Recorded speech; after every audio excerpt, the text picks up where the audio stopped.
Hello friends. SST read mains की Disha book में से हिस्ट्री पार्ट का नेक्स्ट टॉपिक मुगल राजपूत संबंध स्टार्ट करते हैं। राजस्थान में कौन से शासक को विद्वानों में हिंदूपत कहा है? तो सांगा ने। महाराणा सांगा 1509 से 1528। सांगा भारतीय इतिहास में हिंदूपत नाम से विख्यात था। कर्नल जेम्स टोड ने राणा सांगा को सिपाही का अंश कहा। महाराणा संग्राम मेवाड़ के परम यशस्वी महाराणा कुंभा के पौत्र तथा महाराणा रायमल के पुत्र थे। महाराणा सांगा का जन्म 12 अप्रैल 1482 को तथा राज्याभिषेक 24 मई 1509 को हुआ। अजमेर के करमचंद पवार ने सांगा को उनके बड़े भाइयों से बचाकर अज्ञातवास में रखा था और राज्याभिषेक से पूर्व तक वे सांगा के आश्रयदाता बने रहे थे। किस युद्ध में मेवाड़ के महाराणा सांगा ने बाबर की सेना को हराया? तो बयाना के युद्ध में। 16 फरवरी 1527 को सांगा ने बाबर की सेना को हरा बयाना दुर्ग पर कब्जा कर लिया। बाबर ने इस हार का बदला लेने के लिए सांगा का पुनः आक्रमण हेतु कूच किया। बाबर की विजय के बाद सांगा ने सीकरी जाने का सीधा मार्ग छोड़कर भुआसर होकर सीकरी जाने का मार्ग पकड़ा।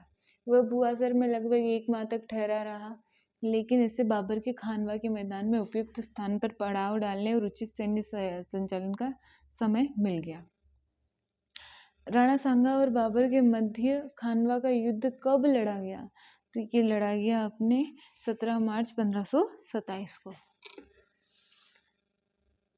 17 मार्च 1527 को खानवा के मैदान में राणा सांगा और मुगल सम्राट जहीरुद्दीन मोहम्मद बाबर के मध्य भीषण युद्ध हुआ। खानवा के मैदान में आधुनिक भरतपुर जिले के रूपवास तहसील में है।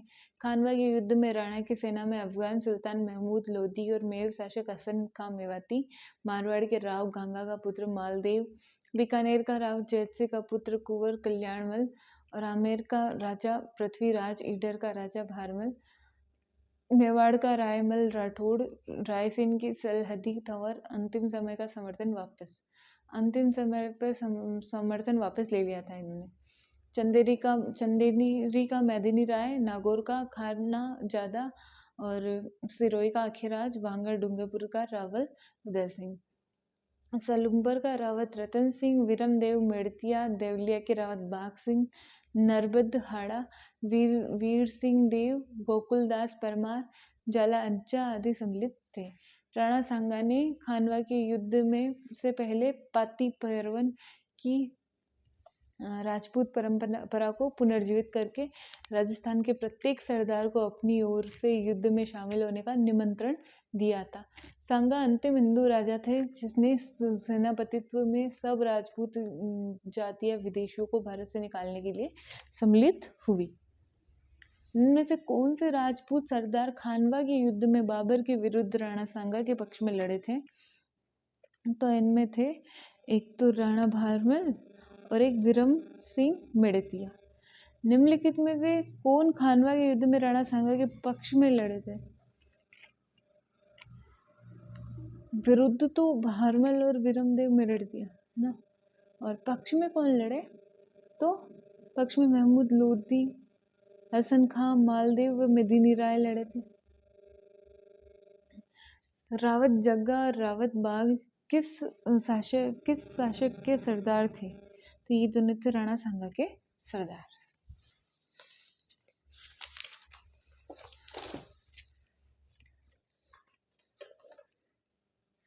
खानवा के युद्ध में निम्नलिखित राजपूत और मुस्लिम योद्धाओं ने बाबर के विरुद्ध महाराणा सांगा के पक्ष में भाग किसने लिया? तो महमूद लोदी ने लिया, रावल उदय सिंह ने लिया, हसन खां मेवाती ने लिया और गोकुलदास परमार ने लिया। राणा सांगा ने उस सहयोगी का नाम बताइए जिसने खानवा युद्ध में नाजुक पड़ाव पर अपना समर्थन वापस ले लिया। तो सलहदी तंवर, उन्होंने अपनी सलाद वापस ले ली। राणा सांगा के द्वारा लड़ी गई लड़ाइयों का सही कालक्रम अपने को बताना है। तो सबसे पहले खातौली की लड़ाई हुई, फिर हुई घाघरून की लड़ाई और फिर हुई बयाना की लड़ाई। खानवा के युद्ध में महाराणा संग्राम सिंह की सेना में कौन शामिल नहीं था? तो महमूद लोदी शामिल थे, हसन खां मेवाती शामिल थे, मालदेव राठौड़ शामिल थे, हाकिम खां सूर ये शामिल नहीं थे। निम्नलिखित में से मारवाड़ की किस शासक ने खानवा के युद्ध में महाराणा सांगा को सहायता प्रदान की थी? तो मारवाड़ के गंगा ने, राव गंगा ने। जब खानवा का युद्ध 1527 ईस्वी में हुआ तो राव गंगा ने अपने पुत्र राव मालदेव के नेतृत्व में 4000 सैनिक भेजकर राणा सांगा की मदद की। खानवा में बाबर के विरुद्ध सांगा की सहायता के लिए किसने के नेतृत्व में मारवाड़ी सेना भेजी गई थी? तो ये भेजी गई थी मालदेव के नेतृत्व में।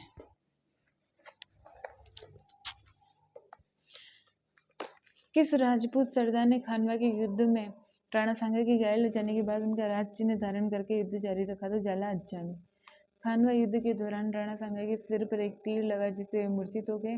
तब झाला अज्जा को सब राज्य चिन्हों के साथ महाराणा के हाथी पर सवार किया गया और उनकी अध्यक्षता में सारी सेना लड़ने लगी। झाला अज्जा ने इस युद्ध संचालन में अपने प्राण दिए। थोड़ी ही देर में महाराणा के न होने की खबर सेना में फैलने से सेना के का मनोबल टूट गया और बाबर विजयी हुआ। खानवा के युद्ध में सांगा की पराजय का मुख्य कारण क्या था? तो सांगा की रणकुशलता की कमी तो ये तो नहीं था, सांगा की सैनिक कमजोरी ये भी नहीं था, सांगा की आंख में अचानक तीर लगना तो ये भी नहीं था, बाबर की सैन्य व्यवस्था में उसकी तुलुगमा प्रणाली तो ये था। खानवा के युद्ध में सांगा की पराजय का मुख्य कारण महाराणा सांगा के प्रथम विजय के बाद तुरंत ही युद्ध न करके बाबर को तैयारी करने का समय देना था। राजपूतों की युद्ध तकनीकी भी पुरानी थी।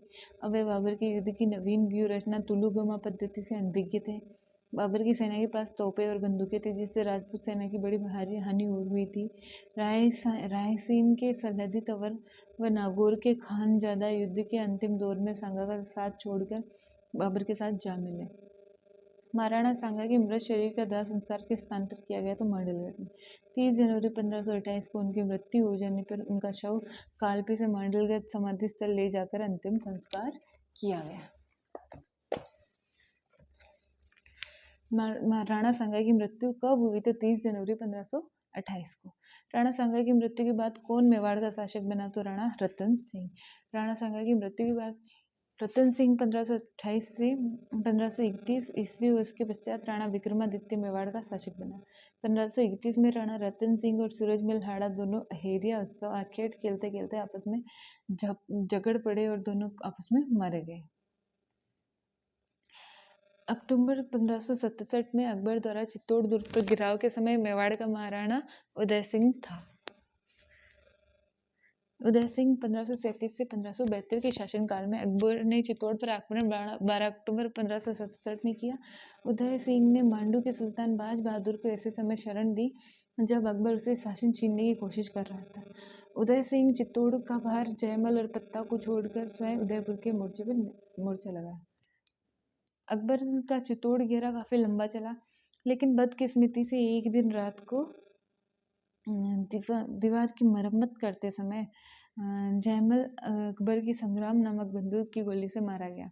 जयमल और पत्ता की वीरता पर मुग्ध होकर अकबर ने आगरा जाने पर हाथियों पर चढ़ी हुई उनकी पाषाण की मूर्तियां बनवा कर किले के द्वार पर खड़ी करवाई।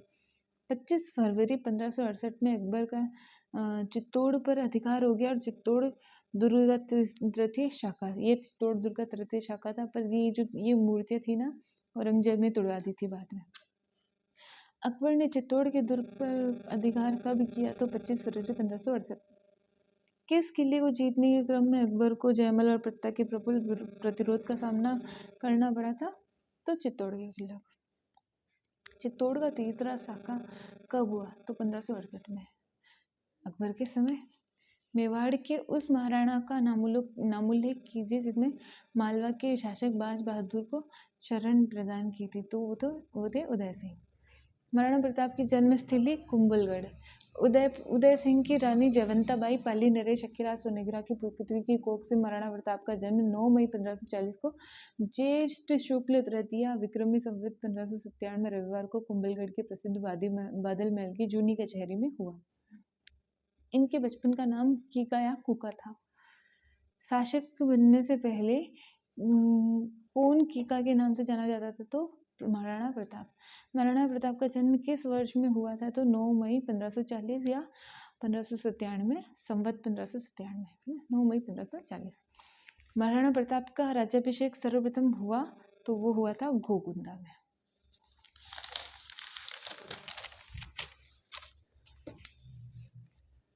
हल्दी घाटी के युद्ध के पश्चात मान सिंह ने ये अपनी सेना पर पड़ाव डाला था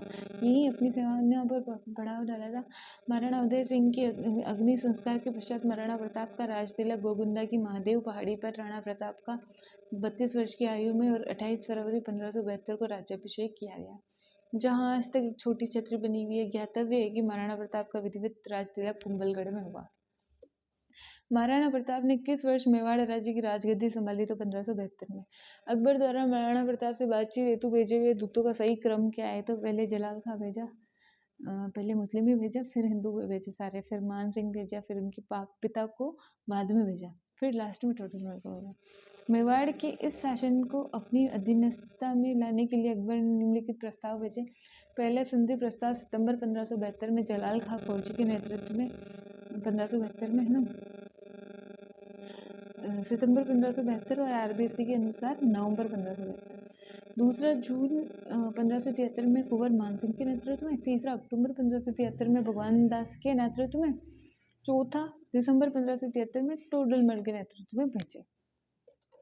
अकबर ने राणा प्रताप को समझाने के लिए किसको प्रथम दूत के रूप में भेजा? तो जलाल खां को। अकबर द्वारा महाराणा प्रताप से मैत्री स्थापित करने के लिए गठित तृतीय शिष्टमंडल का नेतृत्व किसने किया था? भगवान दास ने। और द्वितीय का मान सिंह ने। चतुर्थ का टोडरमल ने।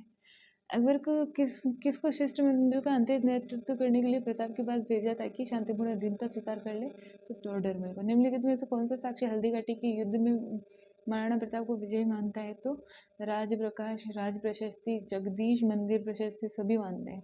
हल्दी घाटी का युद्ध लड़ा गया था 18 जून 1576 को। ये तो बाकी सभी के अनुसार और गोपीनाथ शर्मा के अनुसार 21 जून 1576 को। ठीक है, हल्दी घाटी का युद्ध 1576 को।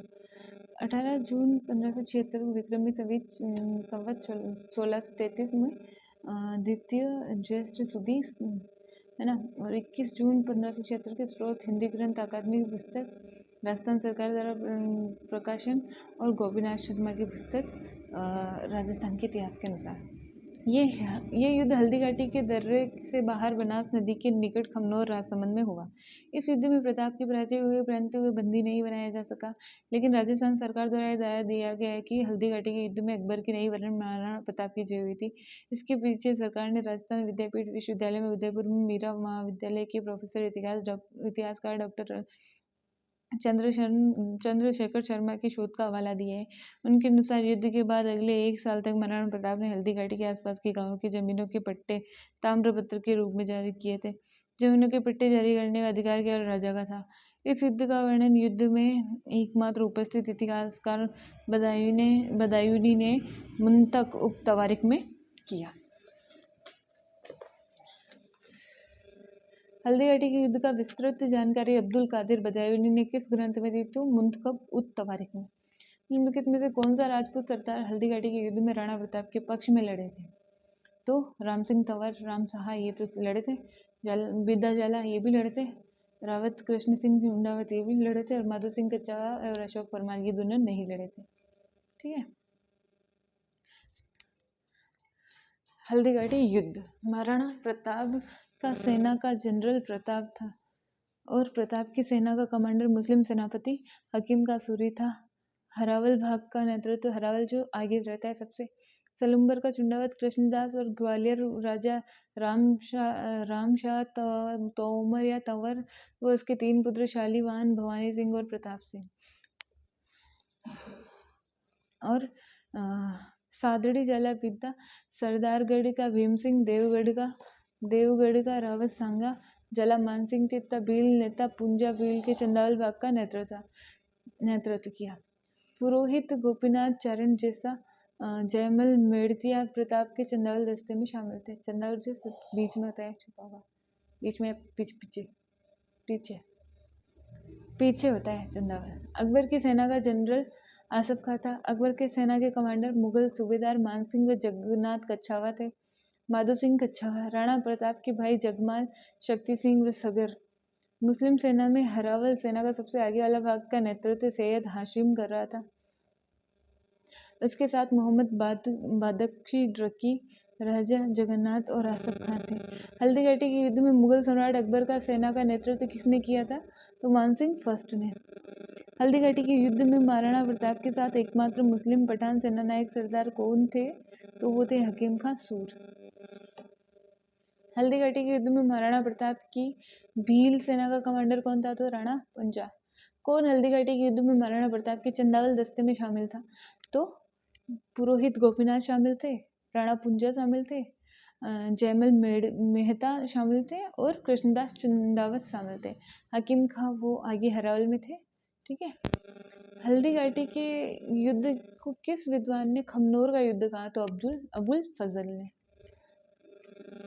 हल्दीघाटी के युद्ध के उपनाम थे हाथी युद्ध। अबुल फजल ने खमनोर का युद्ध कहा, बदायूनी ने गोगुंदा को युद्ध कहा और कर्नल जेम्स टोड ने मेवाड़ के इतिहास की थर्मोपल्ली कहा। हल्दीघाटी के युद्ध को कर्नल टोड ने किस नाम से संबोधित किया? तो मेवाड़ की थर्मोपल्ली के नाम से।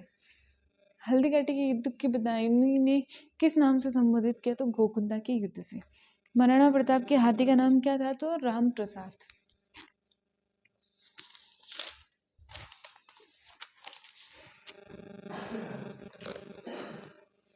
हल्दीघाटी के युद्ध के प्रमुख हाथी। महाराणा प्रताप के हाथी का नाम राम प्रसाद था। मानसिंह के हाथी का नाम मर्दाना था। अकबर के हाथी का नाम हवाई था। अन्य प्रसिद्ध हाथी लूणा, गजमुक्त, गजराज, रन मदार, खांडेराव, चक्रवात। हल्दीघाटी के युद्ध में मुगलों और मराठाओं के सैनिकों के साथ साथ दोनों पक्षों में जिन हाथियों ने बहुत वीरता दिखाई वो थे लूणा, राम प्रसाद, गजमुक्त और गजराज। गजराज और रन मदार हाथियों ने किस युद्ध में भाग लिया? तो हल्दीघाटी युद्ध में। वीर विनोद के अनुसार हल्दीघाटी युद्ध में मुगल सेनाओं की संख्या कितनी थी? तो 80,000। वीर विनोद में उल्लेखित है कि मेवाड़ के ख्यातों के अनुसार मान सिंह के अधीन 80,000 सैनिक और प्रताप के पास 20,000 सैनिक थे। नैन्सी के अनुसार मान सिंह के पास 40,000 सैनिक और प्रताप के पास 9 से 10,000 सैनिक थे। युद्ध में उपस्थित इतिहासकार बदायूनी के अनुसार मान सिंह की सेना में 5,000 सैनिक था, प्रताप की सेना में 3,000 घुड़सवार थे। किस स्थान को हल्दीघाटी युद्ध के पश्चात महाराणा प्रताप ने सर्वाधिक समय के लिए राजधानी बनाया? तो चावंड को बनाया। चावंड को हल्दीघाटी युद्ध के पश्चात 1585 में अपनी स्थायी जीवन के आरंभ चामुंडी नदी के पूर्वी किनारे में स्थित को मेवाड़ की नई राजधानी स्थापित करके किया। उन्होंने चावंड को लूणा से विजित कर अपने अधीन किया। उनके जीवन काल में 12 वर्ष तक मेवाड़ की राजधानी रही और उत्तराधिकारी महाराणा अमर सिंह के राजकाज के प्रारंभिक 16 वर्ष 1613 में चावंड में बीते। चावंड 28 मेवाड़ की राजधानी रहा। महाराणा प्रताप ने अपनी नवीन राजधानी चावंड में कब स्थापित की? तो 1585 में। महाराणा प्रताप ने चावंड को अपनी राजधानी बनाया जो मेवाड़ की राजधानी रहा। हल्दीघाटी के युद्ध के पश्चात महाराणा प्रताप मुगलों के विरुद्ध कहाँ से प्रतिरोध जारी रखा? तो चावंड से। टोडगढ़ रावली वन्यजीव अभ्यारण्य स्थित स्थल राजा महाराणा प्रताप से संबंधित है। महाराणा प्रताप ने मेवाड़ की भूमि को मुक्त कराने का अभियान दिवेर से प्रारंभ किया। दिवेर वर्तमान राजसमंद जिले के उदयपुर अजमेर मार्ग पर स्थित है। ये मुगलों द्वारा इन घाटियों में स्थापित 4 थानों छावनी में था। देवल, डूंगरपुर की घाटियों में, देबारी उदयपुर में, देसूरी पाली में, दिवेर अजमेर की ओर में सर्वाधिक महत्वपूर्ण था। दिवेर की शाही थाने में मुख्तार सम्राट अकबर का काका सरिया सुल्तान खां और दिवेर की जीत के बाद महाराणा प्रताप को चावंड में अपना निवास स्थान बनाया। महाराणा प्रताप ने कितने वर्षों तक शासन किया? तो 24 वर्षों तक शासन किया।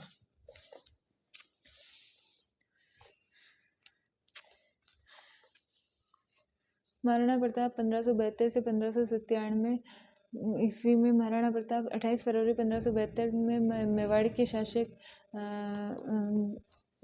शासक बने तथा 19 जनवरी 1597 को प्रताप धनुष की प्रतिष्ठा चढ़ाते हुए घायल हो जाने के पर 57 वर्ष 56 वर्ष 9 महीने की आयु में चावंड में देहांत हो गया। चावंड में कुछ दूर बांडोली गांव के निकट महाराणा का अंतिम संस्कार हुआ और जहां पर उनकी छतरी बनी गई। दिवेर का युद्ध किन किन के मध्य हुआ? तो महाराणा प्रताप और मुगल किलेदार सुल्तान खां के बीच। दिवेर राजसमंद के युद्ध में मेवाड़ का मैराथन युद्ध कर्नल जेम्स टोड ने कहा महाराणा प्रताप ने मेवाड़ की भूमि को मुक्त कराने का अभियान दिवेर से प्रारंभ किया। 1582 ईस्वी में महाराणा प्रताप व दिवेर के शाही थाने का मुख्तार सम्राट अकबर का काका सुल्तान खान के मध्य हुआ, जिससे प्रताप विजय रहा। 1582 ईस्वी में महाराणा प्रताप को दिवेर विजय की समय वहां के अधिकारी कौन थे? तो सुल्तान खान गोरी थे। वर्तमान कर्नल जेम्स टोड ने निम्नलिखित में से कुछ युद्ध को मेवाड़ का मैराथन कहा, तो उन्होंने दिवेर के युद्ध को। महाराणा प्रताप के समय में अकबर ने शाहबाज खां को कितनी बार मेवाड़ पर आक्रमण के लिए भेजा? तो 3 बार भेजा। अकबर ने मेवाड़ की विजित करने के दायित्व से शाहबाज खां को सौंपा और शाहबाज खां ने 1578 से 80 के बीच मेवाड़ के विरुद्ध 3 सैन्य अभियान किए। मेवाड़ के महाराणा प्रताप के विरुद्ध अंतिम मुगल आक्रमण का नेतृत्व जगन्नाथ ने किया। महाराणा प्रताप के विरुद्ध अकबर द्वारा भेजे गए सैन्य अभियान, तो मानसिंह को 1576 में भेजा, भगवान दास मानसिंह व कुतुबुद्दीन खां को 1576 में वापस भेजा। अकबर खुद आया 1576 में। शाहबाज खां को भेजा 15 अक्टूबर 1577 में। शाहबाज खां को वापस भेजा 15 दिसंबर 1578 में। शाहबाज खां को 15 नवंबर 1579 में भेजा। अक्टूबर नवंबर दिसंबर को भेज दिया इसने, 15 को, वो भी 77 78 79 को। अब्दुल रहीम खान खाना को दिसंबर 1580 में भेजा। जगन्नाथ कच्छावा को अंतिम अभियान में 84 से 85 में भेजा, पर इनके रास्ते में आते ही मृत्यु हो गई है मांडल भिलवाड़ा के पास में, तो वही उनकी छतरी बनी हुई है 32 खंभों की। हल्दी घाटी के युद्ध के बाद निम्नलिखित में से किस सेनानायक के नेतृत्व में अकबर ने महाराणा प्रताप के विरुद्ध सैनिक अभियान भेजे? तो खानखाना, शाहबाज खां और जगन्नाथ कछवाहा, इन तीनों को भेजा, है ना। अब्दुल खान नहीं था। 1578 में कुंभलगढ़ पर किसने आक्रमण किया? तो शाहबाज खां ने आक्रमण किया।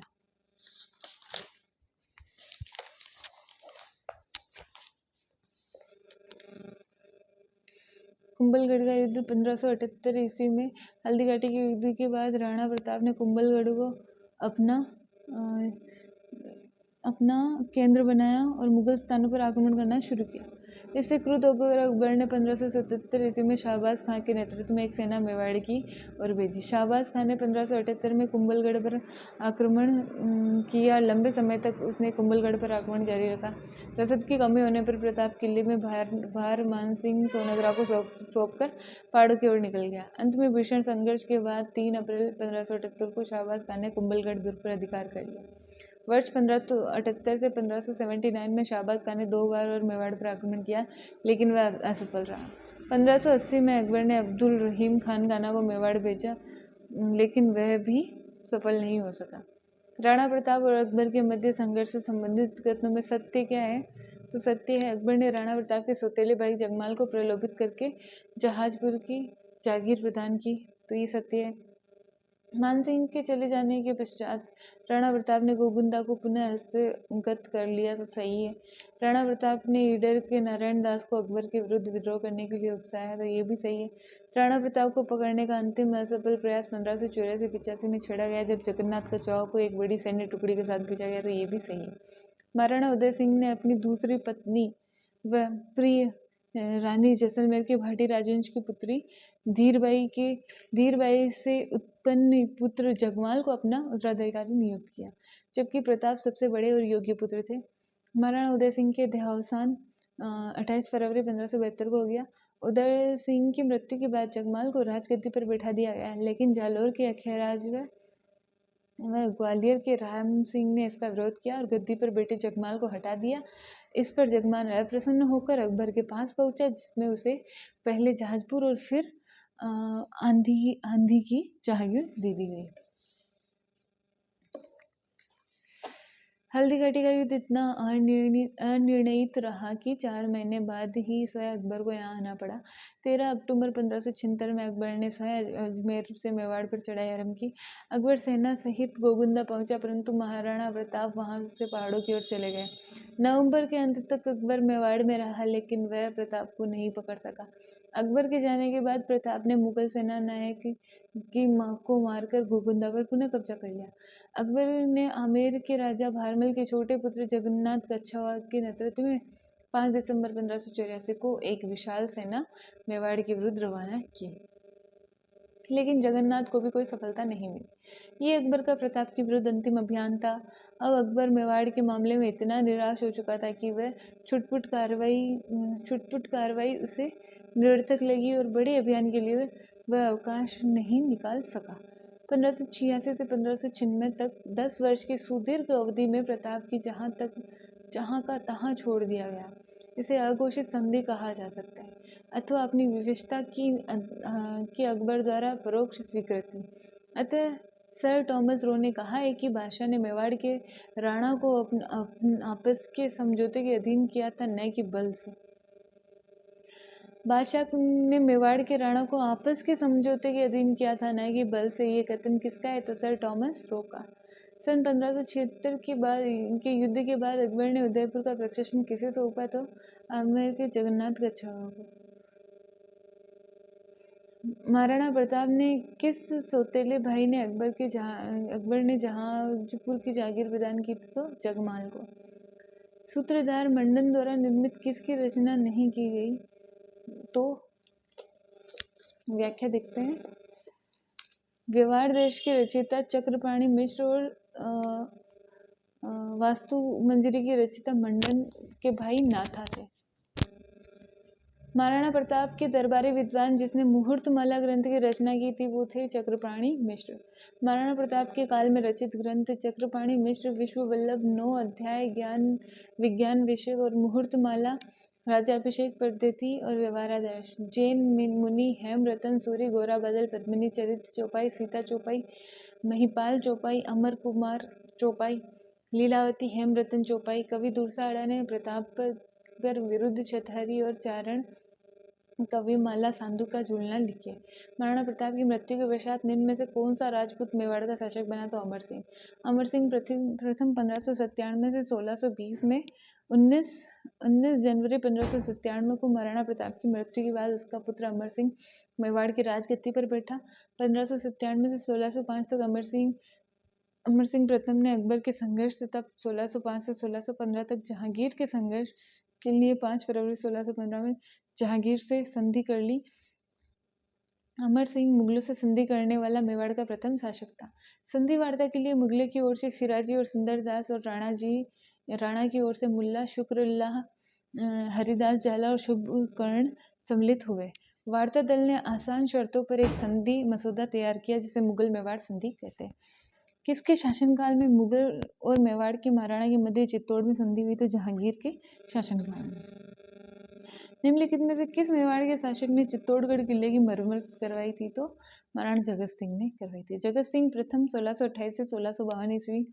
इनके काल में जगन्नाथ राय जगदीश का भव्य विष्णु का पंचायतन मंदिर अर्जुन की निगरानी और सूत्रधार सुदान भाण और उसके पुत्र मुकुंद की अध्यक्षता में बना। महाराणा ने पिछोला में मोहन मंदिर और रूप सागर तालाब का निर्माण करवाया।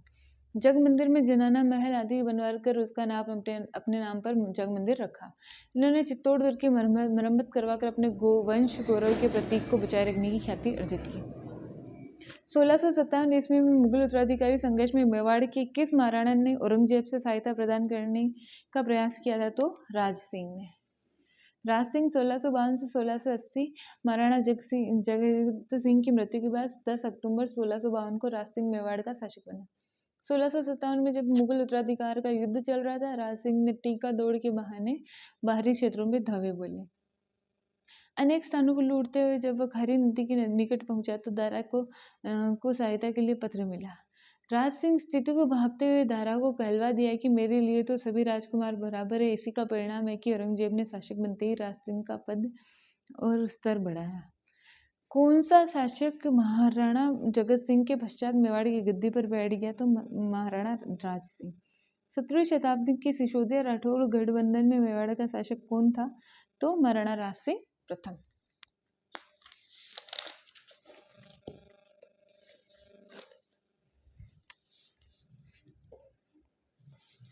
दुर्गादास राठौर के प्रयासों से मारवाड़ और मेवाड़ के मध्य राठौर सिसोदिया गठबंधन हुआ। बालक अजीत सिंह को मेवाड़ में आश्रय देने और औरंगजेब की नीतियों का विरोध करने का संकल्प महाराणा राज सिंह स्वीकार कर लिया।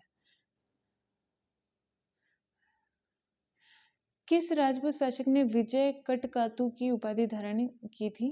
तो महाराणा राज सिंह ने प्रजा के सैनिक जीवन की अभिव्यक्ति के लिए महाराणा राज सिंह ने विजय काटू की उपाधि धारण की थी। नाथद्वारा में श्रीनाथ जी की मूर्ति निम्न में से किसने स्थापित करवाई? तो राज सिंह फर्स्ट ने। नाथद्वारा सिहाड़ में बनास नदी पर श्रीनाथ जी का प्रसिद्ध मंदिर स्थित है, जिसमें श्री कृष्ण की काले संगमरमर की प्रतिमा है। मंदिर में स्थित प्रतिमा श्रीनाथ जी की मूर्ति औरंगजेब के समय राज सिंह प्रथम द्वारा वृंदावन से यहाँ 1672 ईस्वी में लाई गई थी। उल्लेखनीय है कि राज सिंह प्रथम द्वारा द्वारिकाधीश की मूर्ति कांकरोली राजसमंद में स्थापित कर वहां मंदिर भी बनवाया गया। नाथद्वारा का मूल नाम क्या था? तो सिहाड़। 1679 में मुगल सम्राट औरंगजेब तथा राणा राज सिंह के मध्य उत्पन्न कटुता का प्रमुख कारण क्या था? तो औरंगजेब द्वारा 1679 में हिंदुओं पर पुनः जजिया कर लगाना। महाराणा राज सिंह ने बादशाह औरंगजेब के 2 अप्रैल 1679 में हिंदुओं पर जजिया कर लगाने, मूर्तियां तोड़वाने और अत्याचार का प्रबल विरोध किया। निम्नलिखित में से किस राजपूत शासक द्वारा औरंगजेब के विरुद्ध विद्रोह किया गया? तो राज सिंह के द्वारा। औरंगजेब द्वारा जजिया कर लगाए जाने पर किस शासक ने पत्र लिखकर विरोध किया? तो राज सिंह ने। मेवाड़ के महाराणा राज सिंह द्वारा किस राजकुमारी के साथ विवाह करने के कारण औरंगजेब से नाराज था? तो चारुमती के साथ। चारुमती किशनगढ़ के राजा रूप सिंह की पुत्री थी, जिसने मेवाड़ के महाराणा राज सिंह ने उसकी इच्छानुसार उसके धर्म की रक्षा करने के लिए औरंगजेब के विरुद्ध सन 1660 में विवाह किया। बादशाह औरंगजेब चारुमती की सुंदरता पर मुग्ध होकर उसे विवाह करना चाहता था। चारुमती के भाई मानसिंह ने विवश होकर यह संबंध स्वीकार कर लिया था। राणा राज सिंह मेवाड़ के समकालीन था। तो मेवाड़ शासक राज सिंह मुगल बादशाह शाहजहां और औरंगजेब दोनों के समकालीन था। राज सिंह 1653 ईस्वी में शाहजहां से मिला और औरंगजेब के शासनकाल में इनकी मृत्यु हुई। शाहजहां के पुत्रों में हुए उत्तराधिकार युद्ध में औरंगजेब ने मेवाड़ में किसका महाराणा के सहयोग प्राप्त करने का प्रयास किया? तो राज सिंह का।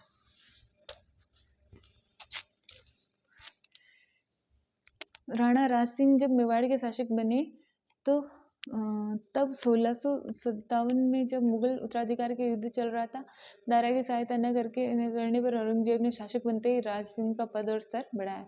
शैलियों की बाड़ी के निर्माण करता संग्राम सिंह सेकंड। संग्राम सिंह द्वितीय 1710 से 1734 ईस्वी में उदयपुर में शैलियों की बाड़ी सीसारमा गांव में वेधशाला का विशाल मंदिर का निर्माण करवाया। कविया कर्णिदास के काव्य में प्रसन्न हो महाराणा संग्राम सिंह द्वितीय ने उसे लाख बसाव लक्ष्य प्रसाद दिया। जोधपुर के महाराणा अजीत सिंह द्वारा बहकावे में आकर वीर राठौड़ दुर्गादास को मारवाड़ से निकालने जाने पर महाराणा संग्राम सिंह की सेवा में आ गए। महाराणा ने उसे विजयपुर की जागीर दी और फिर रामपुरा का हाकिम नियुक्त किया। वहीं वीर दुर्गादास का निधन हो गया। मेवाड़ के किस महाराणा ने अजमेर दरगाह के लिए 4 गांव अनुदान में दिए थे? तो जगत सिंह सेकंड ने। जगत सिंह द्वितीय 1734 से 1761 इन्होंने पिछोला झील के जगत निवास महल का निर्माण कराया। अजमेर स्थित दरगाह के लिए उन्होंने 4 गांव अनुदान में दिए। जगत सिंह द्वितीय के दरबारी कवि नेक राम ने जगत विलास ग्रंथ लिखा। मेवाड़ के शासकों ने स्वयं को दीवान कहा तो एकलिंग जी का। कुल देवता एकलिंग जी मेवाड़ के शासकों में स्वयं को इसका दीवान कहा। कुल देवी बाण माता राजभाग्य जो दृढ़ राखे धर्म का तीखे राखे का अवतार। राजध्वज उगता सूरज और धनुष बाण। युद्ध का सही कालक्रम बताना है तो सबसे पहले सारंगपुर का युद्ध, फिर खानवा का युद्ध, फिर हल्दीघाटी का युद्ध और फिर दिवेर का युद्ध। सारंगपुर का युद्ध 1436 में और खानवा का युद्ध भरतपुर में 17 मार्च 1527 में। हल्दीघाटी का युद्ध राजसमंद में 1576 में। दिवेर राजसमंद का युद्ध 1582 में। हल्दीघाटी और खानवा से संबंधित जिलों का सही क्रमशः सही युग्म कौन सा है? तो राजसमंद और भरतपुर। आमेर राजा बिहारी मल की पुत्री का विवाह अकबर के साथ कहाँ होना? तो सांबर में हुआ। भारमल बिहारी मल 1547 से 15